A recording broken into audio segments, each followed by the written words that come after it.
How's it going, everyone? Welcome back. Everyone's having a lovely day. Bengals, Chargers. Flex the Sunday Night Football. Going to be a big game. Both teams playoff hopes still here. Chargers more so in the driver's seat. Bengals feeling like, hey, we've got to win. Bengals at the most can lose one more game the rest of the season. And they surely can't be affording to do that against AFC team, pending their conference record and all that right now. And this is going to be an interesting game. To me, I look at this Chargers team. I look at this Bengals team. We know what to expect out of this Bengals team. J.K. Dobbins can be the quarterback and throw for 250 this week if you wanted to. That's just, we know what the Bengals pass defense is. Meanwhile, you look at the Chargers, top 5 in the league in sacks. You got 4 guys, 3 right now with over 4.5 sacks, but we're throwing Joey Bosa as well.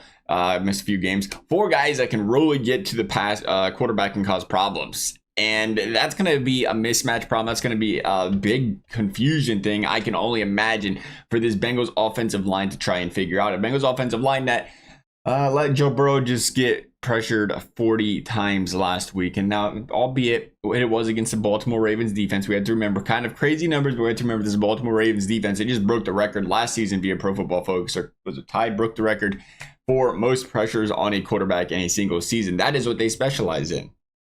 And now you're going to go up against a Chargers defense who once again has found ways throughout the season to get to the quarterback with multiple guys. The more guys you get to the quarterback that have the ability to do so, the more confusing it's going to be for an offensive line. So we wonder how the Bengals communication is going to be there. We wonder how this Bengals offensive line is going to hold up. And we most definitely know. But we got to get Orlando Brown Jr. back and healthy and ready to play in this football game. It's going to be big if this guy can play. T. Higgins, same story. But I look at this Chargers defense. They got playmakers all around. No question about it. My question is how good is this Chargers defense? They, right now, have been playing stellar. They've been playing great ball. But we're 10 games into the season, 9 games for the bye weekers, I guess. And this team has played one top 15 pass defense the entire league, or entire season. That was Patrick Mahomes and the Kansas City Chiefs. And as we know, the Chiefs not as dominant offensively as they were previous years. And that was coming right out of a week they lost. Rashee Rice is trying to figure things out offensively as well. And it is a division game. You're going to play division opponents, a little bit tougher. Games are a little bit tighter. That's usually how that goes.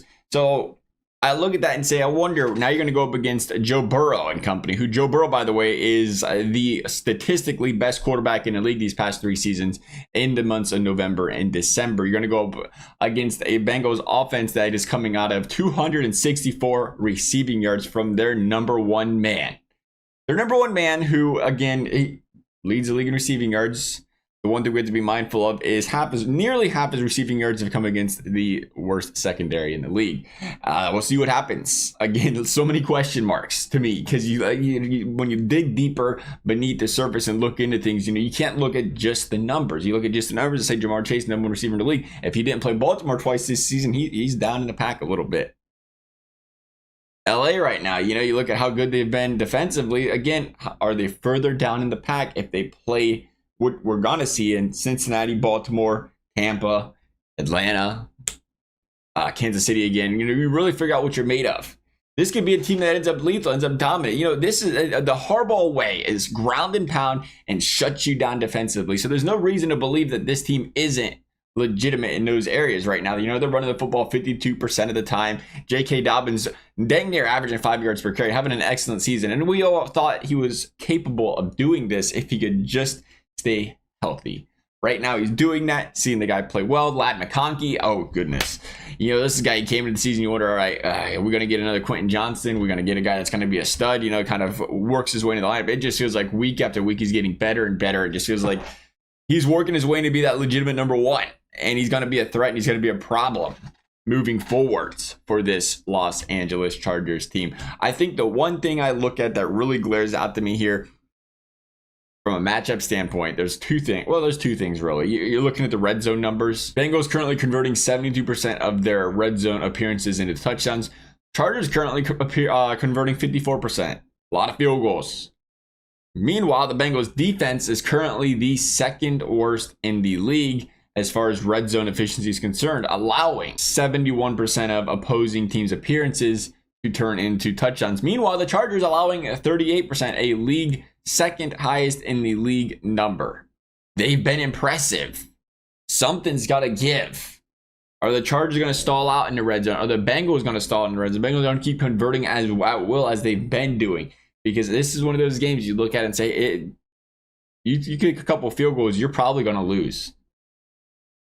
Yeah, that's just the way the cookie crumbles a lot. One of these teams are going to score 28, one might score 24.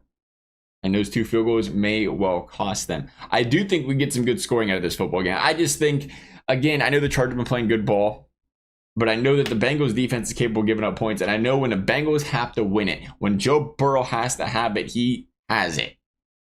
And I know Justin Herbert is a heck of a quarterback. He is a talent of all talents as well. If he needs to throw the football more and he needs to move the rock up and down the field, he can do that. Now, obviously, I think the Chargers would love to just run the football and wear this Bengals defense out and control the clock into that fourth quarter, keep it within 1 score, just drain this defense out, keep the ball out of Joe Burrow's hands. And that'll more than likely be the game plan, because why not?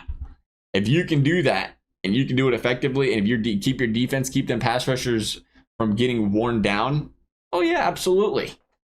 The recipe for success, I love, as much as, as an Ohio State fan, as much as we just would love to see these Los Angeles Chargers go 2-15 so they can get rid of Harbaugh. As much as we'd love to see that, I love the philosophy and I love the scheme of Harbaugh. Again, ground and pound, pass when you need to, keep the ball in your offense's hands, and then lock them down defensively. Love it. Especially when you got a great quarterback in Justin Herbert, who, when you need to do it and you got to have it, he can have it and he can do it. All that being said, the Bengals have to have it more than anything right now. 4-7, you play the Steelers 2 more times. You got the Browns in there as well. The division games have been kind of difficult for the Bengals. At 4-7, you may kiss your playoff hopes goodbye. You're definitely going to have to win out. And again, when times get to be where Joe Burrow has to win, he's almost always found a way to do it. And it's hard to bet against that, but boy, Bengals haven't even won in the Zach Taylor era after a Thursday night football game. We looked at it, it was like, you would think Thursday night football is a 10-day rest, gives your team time to rest up, heal, game plan for the next team. Most teams love it. Bengals 0-3-1 under Zach Taylor. Again, numbers that are just not in their favor. What is in their favor, though, they're playing on the road. They can't win at home. They're a lot better football team on the road, so they do got that going for them.